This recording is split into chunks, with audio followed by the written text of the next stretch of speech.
Assalamualaikum warahmatullahi wabarakatuh. Selamat sore. Perkenalkan, nama saya Rizal Palpi, peserta Laskar CPNS Basarnas tahun 2025 dari unit kerja penempatan Kantor Pencarian dan Pertolongan kelas A Palembang, Angkatan ke-6 kelompok 1, untuk jabatan sebagai Peranata Pencarian dan Pertolongan Pemula.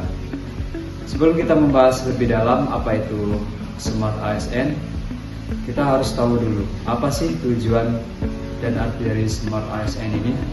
Secara umum, Smart ASN adalah cara untuk menciptakan birokrasi yang profesional dan adaptif untuk meningkatkan kualitas pelayanan publik serta mendorong inovasi dan efisiensi dalam bekerja.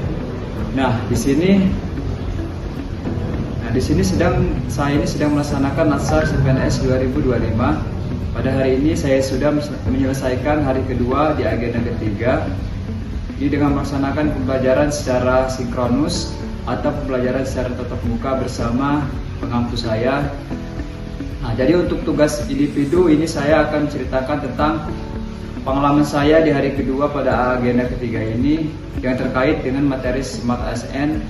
Dalam tahapan pembelajaran hari kedua ini, dimulai dari setiap kelompok itu mempresentasikan hasil tugas kelompoknya masing-masing yang diberikan oleh pengampu pada hari pertama dengan metode 5W plus 1H, yaitu menganalisis potensi ancaman digitalisasi dalam konteks literasi dengan menggunakan metode 5W1H yang dikaitkan dengan 4 pilar literasi digital.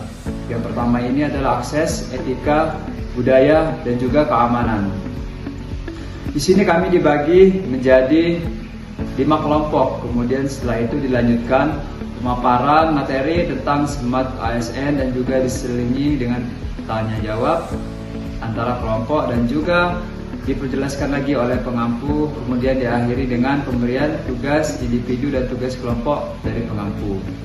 Yang perlu kita ketahui juga, dalam era dinamika global seperti sekarang ini, tuntutan kemajuan terus-menerus, sistem kepegawaian Indonesia mengalami transformasi menuju standar yang lebih tinggi. Smart ASN menjadi tonggak penting dalam pembangunan sumber daya manusia dan reformasi birokrasi nasional. Memahami urgensi kebutuhan akan pegawai dengan kompetensi, kinerja, dan profesional tinggi, serta kemampuan untuk beradaptasi dengan cepat terhadap perubahan. Nah, jadi Sobat SAR, Smart ASN itu adalah sistem manajemen kinerja aparatur sipil negara yang bertujuan untuk meningkatkan kualitas kinerja ASN berdasarkan prinsip meritokrasi, mengintegritaskan sistem perencanaan dan pelaporan kinerja ke dalam satu platform digital, kemudian mendorong budaya kerja produktif, inovatif, dan berorientasi hasil, serta mendukung pelaksanaan manajemen talenta ASN. Smart ASN berisi tentang literasi digital, digital skill, digital etis, digital safety, dan juga digital culture. Dari materi yang sudah disampaikan di hari kedua ini, sebagai seorang calon ASN, tentunya banyak hal yang saya dapatkan tentang manajemen ASN dan juga Smart ASN yang sudah saya sampaikan tadi, yaitu dapat memahami pentingnya perencanaan kinerja yang efektif sehingga dapat meningkatkan kinerja dan kualitas pelayanan publik dengan lebih baik lagi. Dengan perencanaan yang matang juga diharapkan dapat membantu untuk mencapai tujuan dari organisasi kita ini, yaitu Basarnas.